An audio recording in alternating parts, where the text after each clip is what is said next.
Hello guys, welcome to Being Technical. मैं Sharad, civil department से। आज हम बात करेंगे कंक्रीट की। आपका बीएमसी सब्जेक्ट चल रहा है जिसमें 5 लेक्चर आपके हो चुके हैं। 4 लेक्चर आपका सीमेंट से थे। प्रीवियस लेक्चर से आपका कंक्रीट स्टार्ट हुआ है। आज भी हम लोग कंक्रीट की ही बात करेंगे। लेकिन अगर आपको कोई नया सब्जेक्ट जैसे एफएम हुआ, सॉइल हुआ, आरसीसी हुआ, अगर कोई नया सब्जेक्ट की आपकी रिक्वायरमेंट है तो आप मुझे कमेंट बॉक्स में बताइए। आप मुझे डीएम कीजिए टेलीग्राम ग्रुप पे, तो उसके अकॉर्डिंग मैं आपको नया प्लेलिस्ट आपके लिए बना दूंगा, आपको नया लेक्चर प्रोवाइड कर दूंगा। ठीक है, तो हम आज बात करते हैं कंक्रीट का ही। हमने कंक्रीट में प्रीवियस लेक्चर में हमने देखा था कि एक्सपोजर के बारे में हमने देखा था। उसमें वाटर सीमेंट कंक्रीट का जो रेशियो था वो हमने देखा था। आज हम एक्सपोजर के आगे बात करेंगे कुछ इंपॉर्टेंट पॉइंट्स की।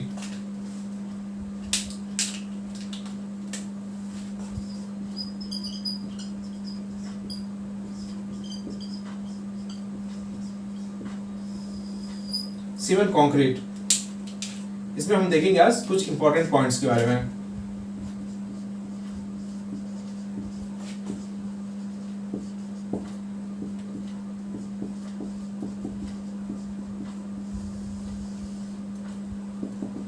ठीक है, तो मैं एक एक पॉइंट लिखता जा रहा हूं। पहला, मिनिमम ग्रेड ऑफ आरसीसी। जो आरसीसी का जो मिनिमम ग्रेड होता है वो कितना होना चाहिए। जो आरसीसी आप लेते हैं, आरसीसी पीसीसी, मैंने दो बात बताई थी आपको, दो कंक्रीट प्रीवियस लेक्चर में। तो आरसीसी में मैं बात कर रहा हूँ, आरसीसी में कितनी होनी चाहिए मिनिमम ग्रेड। तो ये आपकी होनी चाहिए M20। ठीक है, अगर मैं बात करूं minimum grade of PCC, plane cement concrete, इसकी मैं बात करूं अगर, इसकी कितनी होनी चाहिए M10। ठीक है, मैं अगले पॉइंट पे आता हूं। तीसरा point, minimum grade of RCC in sea water. अगर मैं सी वाटर की बात करता हूं, सी वाटर में मिनिमम ग्रेड कितनी होनी चाहिए आरसीसी की, तो वो होती है आपकी M30। ठीक है, जो आरसीसी हम सी वाटर लेते हैं उसके मिनिमम ग्रेड M30 होती है। M30 से ऊपर हम ले सकते हैं, लेकिन M30 मिनिमम होता है इसका। हम चौथे पॉइंट की बात करते हैं, minimum grade of PCC in sea water. मैं सी वाटर में पीसीसी की बात करता हूं अगर, तो कितना ये होता है, पीसीसी बात कर रहा हूं तो M20 होगा ये। ठीक है, पीसीसी सी वाटर M20, आरसीसी सी वाटर M30। ठीक है, मैं अगले पॉइंट की बात करता हूं अगर, मैं अगले 5th पॉइंट की बात करता हूं,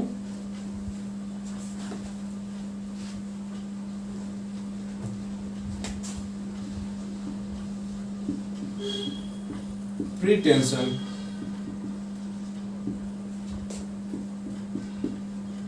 आरसीसी।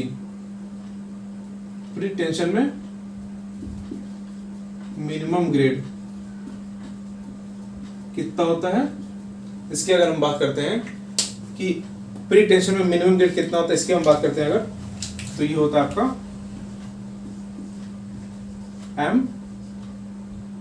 M40। ठीक है, अगर मैं सिमिलरली अगर बात करता हूं पोस्ट टेंशन की,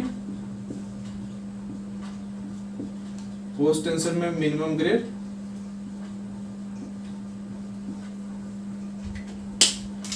तो ये आपकी होती है M35।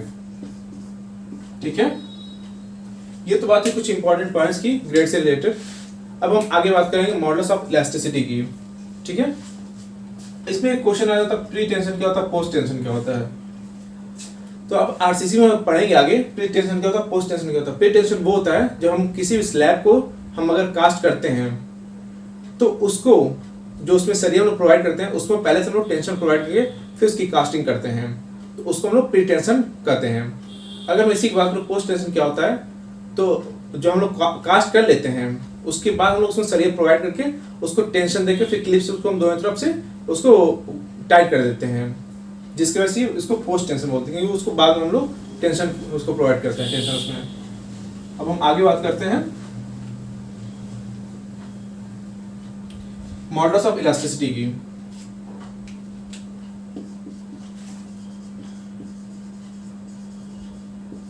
मॉडल्स ऑफ इलास्टिसिटी, इसकी हम बात करते हैं। ये एक पैरामीटर होता है, किसी भी मटेरियल को मेजर करने के एक पैरामीटर होता है ये मॉडल्स ऑफ इलास्टिसिटी। इलास्टिसिटी में इलास्टिक एक वर्ड आता है। इलास्टिक क्या होता है, कोई भी मटेरियल हुआ अगर उसके ऊपर हम लोडिंग लगाते हैं तो वो अपना शेप और साइज चेंज करता है। ठीक है, मैं एग्जांपल लेता हूँ।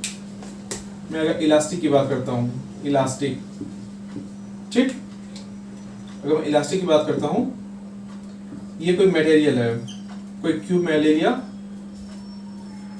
इस पे मैं अगर लोड लगा रहा हूँ, एक्सेल लोड पी का, ठीक, पी का कोई एक्सेल लोड में लगा रहा हूँ, ये अपने शेप और साइज को चेंज करेगा।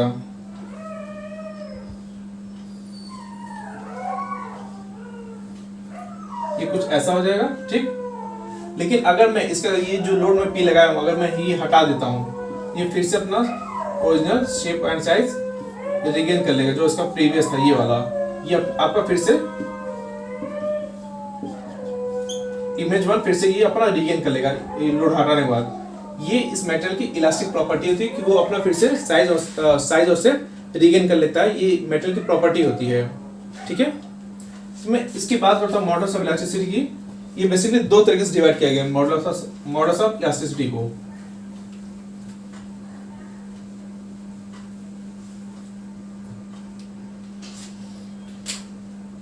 पहला होता है आपका शॉर्ट टर्म, दूसरा होता है आपका लॉन्ग टर्म।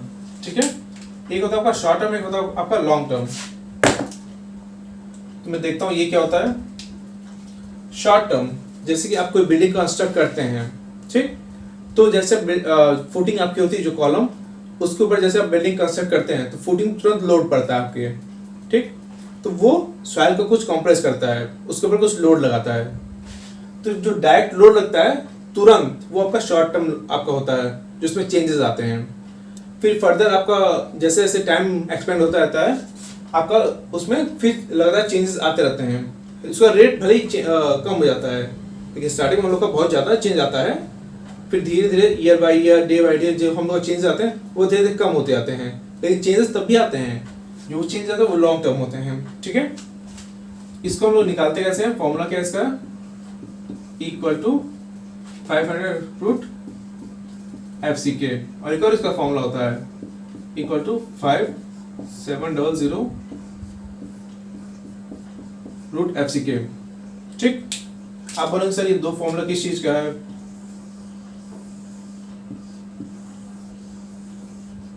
तो ये जो फॉर्मूला आपका है ये आपका IS कोड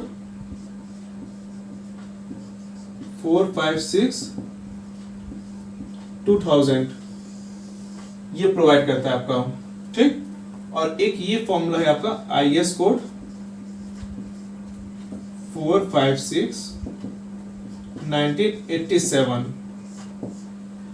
ये 2000 456/2000, ये 456/1987 में ये दोनों डिफरेंस होता है कि अगर कभी एग्जाम में पूछ लेता है कि IS कोड 456/1987 में इसके बेसिस पे आपका कभी कभी एग्जाम्पल दे देता है कि आप ये इसका फॉर्मूला यूज करेंगे, तो आपका 7 यूज करना है। इसमें तो आपका 0 है, यहाँ पे ये 5000 है, ये 5700 है, ये डिफरेंस है इसमें। ये 2000 है, ये 1987 है। ठीक, ये बात है शॉर्ट टर्म की। अब मैं लॉन्ग टर्म की बात करता हूँ, equal to 500 root FCK divide by 1 plus theta. जो पहले वाले बात कर रहा हूँ IS-456 2000 की, ठीक है। इसमें आप बोलो सर थीटा क्या है? थीटा आपका होता है, मैं इधर लिख देता हूं, थीटा आपका होता है कोफिशिएंट ऑफ क्रीप, ठीक। ये आपका कोफिशिएंट ऑफ क्रीप होता है, ये थीटा, ये कोफिशिएंट ऑफ क्रीप होता है। और FCK जो होता है आपका, ये होता है आपका कैरेक्टरिस्टिक स्ट्रेंथ, ठीक है। FCK आपका कैरेक्टरिस्टिक स्ट्रेंथ होता है कंक्रीट का, ठीक। अब मैं बात करता हूं कि जो क्रीप होता है वो डे बाय डे चेंज होता आता है। जो इसका रेट होता है वो भले ही डाउन हो जाता है, रेट उसका डिक्रीज होता है डे बाय डे, लेकिन उसका जो चेंजेस होता है वो फिर भी होता ही रहता है। तो मैं आगे देखता हूं, value of creep, value of creep, मैं अगर इसकी बात करता हूं तो कुछ दिन बाद, जैसे कि आपका 7 दिन, हम लोग इसका एनालिसिस करते हैं 7 दिन पे, 28 दिन पे और 1 साल पे, ठीक है। तो इसका एक टेबल बनता है जो मैं फॉर्म कर देता हूं, 7 डेज, 28 डेज और आपका 1 ईयर। इस पे आपका एक टेबल फॉर्म होता है जो आपका बहुत ही ज्यादा इंपॉर्टेंट है, कई बार ये पूछा गया एग्जाम में, ठीक है। आपका जो 7 डेज पे आपका होता है, इसकी मैं बात करता हूँ, ये आपका 2.2 होता है, 28 डेज में 1.6 और 1 ईयर में 1.1। आप बोलेंगे सर ये तो घटता जा रहा है वैल्यू क्रीप की, जो थीटा है क्रीप, इसकी वैल्यू घटती आ रही है डे के हिसाब से। मैंने पहले ही बोला था, आप जैसे तुरंत उस पर लोडिंग लगाएंगे तो उसके ज़्यादा चेंजेस आते हैं। वो आपका लॉन्ग टर्म, शॉर्ट टर्म होता है, लेकिन अगर लॉन्ग टर्म की बात करो, लॉन्ग टर्म में भी स्टार्टिंग डेज में ज़्यादा चेंजेस आते हैं, फिर उसका जैसे जैसे उसका दिन बीतता जाता है, ज़्यादा दिन होता है, आपके चेंजेस कम होते जाते हैं। 1 ईयर में 1.1 हो गया है। वही मतलब अगर आप किसी भी मतलब मैं एग्जांपल देता हूँ, अगर आप एक गीली मिट्टी लीजिए, ठीक, उसके ऊपर आप फोर्स लगाइए, वो तुरंत वो कॉम्प्रेस हो जाएगा बहुत ज़्यादा, फिर इस पर आप कॉन्टिन्यूस लोड लगाए रहिए, आप लोड बढ़ाइए मत, वही लोड आप लगाए रहिए कॉन्टिन्यूस, फिर देखेंगे धीरे धीरे वो और भी नीचे जाता जाएगा, तो वो और भी कॉम्प्रेस होता जाता है। वही कि मतलब फिर लेकिन उसकी जो नीचे जाने की वो रेट होगा, स्टार्टिंग बहुत ज़्यादा नीचे जाएगा, फिर धीरे धीरे तो बहुत कम नीचे जाना स्टार्ट होगा, लेकिन उसके रेट जो होती है वो डिक्रीज हो जाती है, लेकिन फिर भी वो नीचे जाता है, उसमें कॉम्प्रेशन होता है, ठीक है, उसमें कॉम्प्रेशन होता है, लेकिन वो धीरे धीरे डिक्रीज हो जाती है।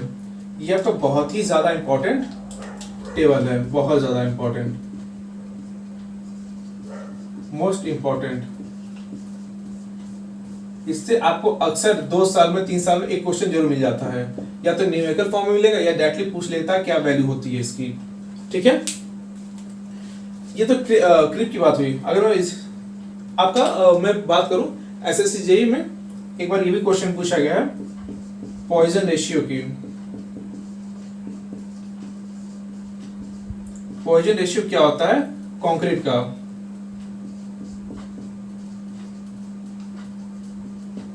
ठीक है, ये पूछा गया आपका पॉइजन रेशियो कंक्रीट का क्या होता है। तो इसकी मैं बात कर लेता हूं, इसकी वैल्यू होती है 0.15, ठीक है, ये आपके एग्जाम में पूछा गया है। एक और पॉइंट आपको पूछा गया है स्ट्रेन वैल्यू ऑफ कंक्रीट, ठीक है, स्ट्रेन वैल्यू ऑफ कंक्रीट, इसकी मैं बात करता हूं। अगर इसकी कितनी वैल्यू है, इसकी वैल्यू होती है 0.0003, ये वैल्यू होती है। ये भी आपका एक बार एग्जाम पूछा गया है, इसके बारे में आप आरसीसी में डिटेल में पढ़ेंगे, ठीक है। तो मैं आगे बात करता हूं मॉल के कंपैरिजन पे। जो हम लोग कैरेक्टरिस्टिक जो हम लोग एक्सपेरिमेंट करते हैं उसके मॉड के कंपैरिजन हम लोग करते हैं।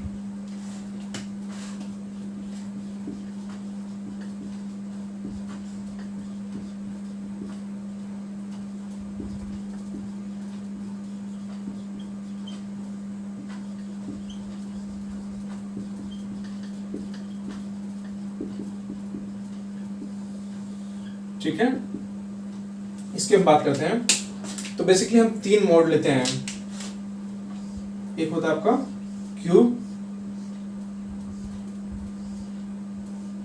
ठीक, एक होता है आपका सिलेंडर, ठीक, और एक आपका फिर से क्यूब।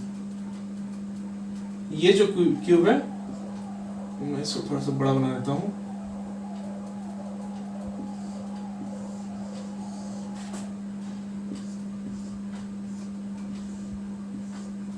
ये जो क्यूब है इसके कंपैरिजन में छोटा होता है एक क्यूब, ये, ठीक है। मैं डायमेंशन की अगर बात करता हूं तो ये जो क्यूब है इसकी डायमेंशन होती है 150 mm, 150 mm और 150 mm। इसकी मैं बात करता हूं, इसका जो डाया होता है वो का 300 होता है, 300 mm डाया। इसकी जो हाइट होती है वो 150 mm की होती है। सिलेंडर की मैं बात कर रहा हूँ,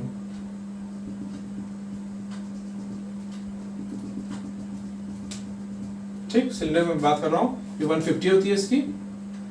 और मैं इस क्यूब की बात करता हूँ, इसकी 100 होती है,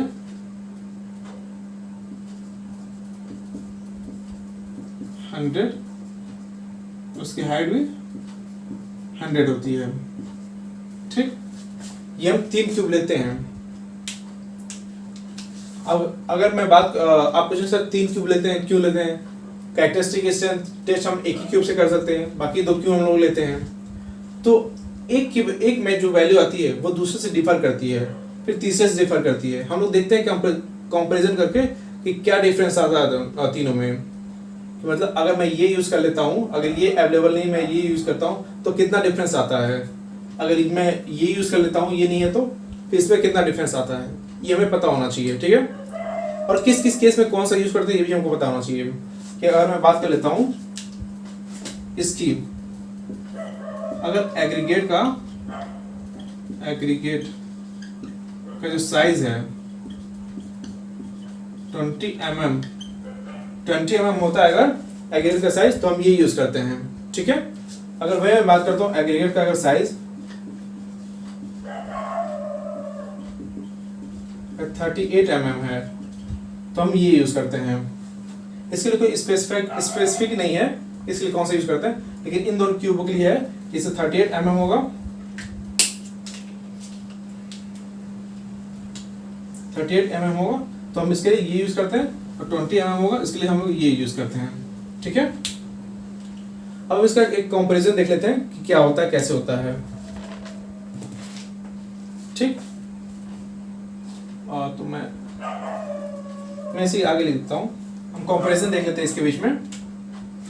तो जो ये क्यूब होता है 150 वाला, इसकी स्ट्रेंथ जो होती है, अगर मैं स्ट्रेंथ की बात करता हूँ, इसको मैं रफ कर देता हूँ थोड़ा सा नीचे।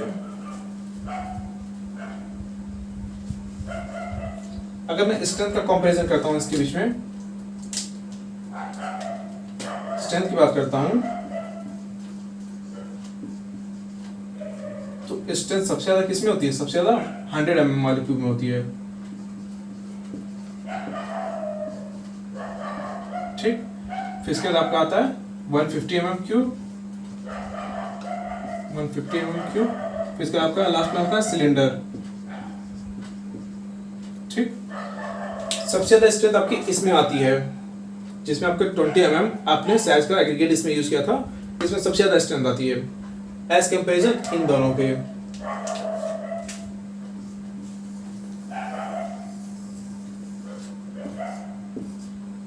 ये आपका बहुत इंपॉर्टेंट है, ये आपका एग्जाम में पूछा भी गया है, ये आप लोग याद रखिएगा ये। तो हमने देख लिया कि सबसे ज्यादा इसमें आती है, इसके कंपैरिजन में, इसके कंपैरिजन में तो कितनी ज्यादा आती है इसकी हम बात करते हैं। अगर तो हम 100 क्यूब की हम स्ट्रेंथ की बात करते हैं।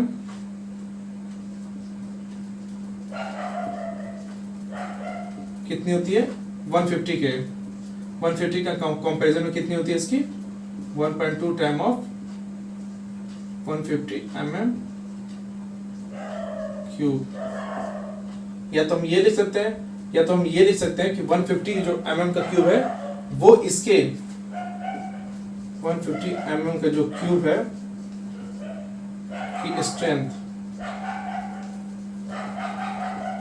वो 0.8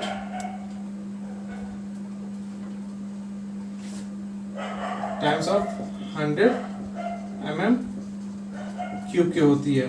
ठीक है, ये हम देखते हैं। अगर मैं इसकी बात करता हूँ सिलेंडर की, कि इसमें भी ये 85% होती है इसकी, तो ये कितनी हो जाती है? अगर मैं इसकी बात करता हूँ ये 0.80 इंटू 0.85 होती है 150 mm क्यूब के। ठीक है, ये होती है इसकी। ये तो बात हुई आपकी स्ट्रेंथ की, स्ट्रेंथ का कंपैरिजन हुआ ये आपका। अब मैं अगला ये तो आज की बात हो गई। मैं अगले लेक्चर में बात करूंगा आपसे इसमें क्या क्या स्ट्रेस आता है, कौन कौन से स्ट्रेस होते हैं, इसके बारे में अगले लेक्चर में बात करूंगा आपसे। तो आपको लेक्चर कैसा लगा ये मुझे जरूर बताइएगा। और अगर आपको नए सब्जेक्ट की रिक्वायरमेंट है, जैसे कि आपकी RCC, FM, किसी भी सब्जेक्ट की नए सब्जेक्ट आपको रिक्वायरमेंट है, एस्टिमेशन हुआ आपका इंपॉर्टेंट है, आपका इसी के लिए आपका एस्टिमेशन कॉस्टिंग बेस्ड इंपॉर्टेंट है। जैसा आपका रिक्वायरमेंट होगा, जो आपको नए सब्जेक्ट की रिक्वायरमेंट होगी, आप मुझे बताइएगा मैसेज करके, कमेंट करके, तो मैं इसके लिए आपको अलग से नया प्लेलिस्ट प्रोवाइड कर दूंगा। आपको वीडियो कैसा लगा प्लीज़ लाइक, शेयर और कमेंट जरूर कीजिएगा और अपने दोस्तों में फैला दीजिए। Thank you.